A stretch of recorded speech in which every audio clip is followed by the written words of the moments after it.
બેન રૂપા, આપણે કરેલું પાપ આપણને જ નડે છે. પોતાનાને લાત મારી જ્યારે આપણે પારકા પર ભરોસો મૂકીએ ત્યારે આપણી હાલત આવી જ થાય છે. બેન તું કોણ છે? હું પાયલ. તારી અને રંજીતની બધી વાત મેં સાંભળી લીધી છે.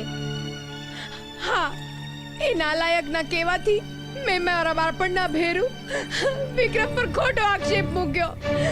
એને રસ્તે રજોડતો કરી મૂક્યો, બદનામ કર્યો, રાધાથી જુદો કર્યો. વિક્રમને મારો બનાવવા હું સ્વાર્થથી ઝેરી નાગર બની ગઈ અને આખરે ભગવાન મને ક્યારેય માફ નહીં કરે, ક્યારેય નહીં.